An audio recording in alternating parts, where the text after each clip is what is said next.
Hello बच्चों, let's see the question and the question is when aniline react with the oil of bitter almonds जो हमारे पास benzyl डिहाइड है condensation takes place and benzyl derivative is formed this is known as है ना। तो यहाँ पर हमारे पास ऑप्शन दिए हैं A, B, C and D। सेजफ base, Benedict reagent, million base and सेजफ रिएजेंट, इसमें से आपका सही जवाब क्या होगा।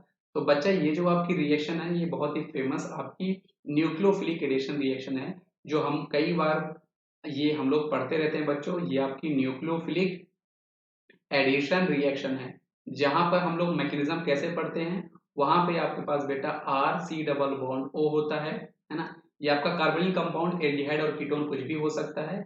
जब हम लोग इसकी रिएक्शन कराते हैं बेटा H2N और Z से, तो कैसा मैकेनिज्म होता है, यहाँ पर आपकी होती है कंडेंसेशन रिएक्शन ना, मतलब वाटर मॉलिक्यूल आपका बाहर जा आता है और आपको यहाँ पे C डबल बॉन्ड N और Z यहाँ पर आपको मिला करता है। अब यहाँ पर बेटा जो हमें अलग अलग प्रोडक्ट मिलते हैं वो Z पे डिपेंड करते हैं। सपोज करो अगर Z की वैल्यू यहाँ पर आपके पास H होती, तो यहाँ पर आपके पास ये H आता, तो उस टाइम पे ये जो आपका प्रोडक्ट होता उसको हम लोग इमाइन बोला करते हैं। यहीं पे अगर बेटा अगर आपकी Z की वैल्यू जो है वो आपकी एल्किल ग्रुप होती या फिर आपकी ये एरियल ग्रुप होती, दो में से कोई भी होता, तो उस केस में जो आपको प्रोडक्ट मिला करता है उसको हम लोग बोला करते हैं बेटा सेजेफ बेस। अगर आपकी Z की वैल्यू जो होती वो तो एल्किल या एरिल होती तो सेजेफ बेस होती। अब क्वेश्चन में उसने हमसे बोला है कि ये जो आपके पास कार्बोनिल कंपाउंड है इसको मैं लिख देता हूँ C6H5 और H, मतलब ये बेंजल डिहाइड है और ये जो रिएक्शन कर रहा है वो किससे कर रहा है, एनिलीन से कर रहा है। मतलब यहाँ पे Z की जो वैल्यू है वो आपके पास C6H5 होनी चाहिए। क्या होनी चाहिए, C6H5। तो अगर आपकी Z की वैल्यू R हो या फिर आपके पास फिनाइल ग्रुप हो C6H5 हो, दोनों ही केस में यहाँ पर जो आपको प्रोडक्ट मिलेगा उसका कॉमन नेम जो होता है वो आपका होता है सेजेफ बेस।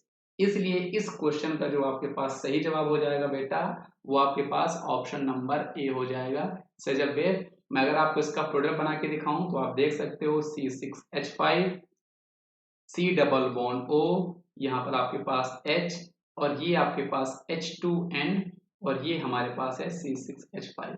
सो फाइनली यहाँ से कंडेंसेशन होगा, वाटर मॉलिक्यूल आपका बाहर जाएगा और C6H5 C double bond N C6H5 और H यहाँ पर आपको प्रोडक्ट मिलने वाला है बच्चों, है ना। और इसको हम लोग बोला करते हैं बेटा, इसका कॉमन नेम जानना है, एक तो ये आपका सेजफ बेस होता है, बाकी इसका जो आपका नाम होता है वो आपका होता है बेंजाइलीडीन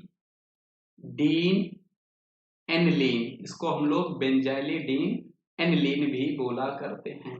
तो आई होप आपको ये कॉन्सेप्ट समझ में आया होगा बच्चों। इस क्वेश्चन का सही जवाब हमारे पास ऑप्शन नंबर ए है। तो थैंक यू बच्चों।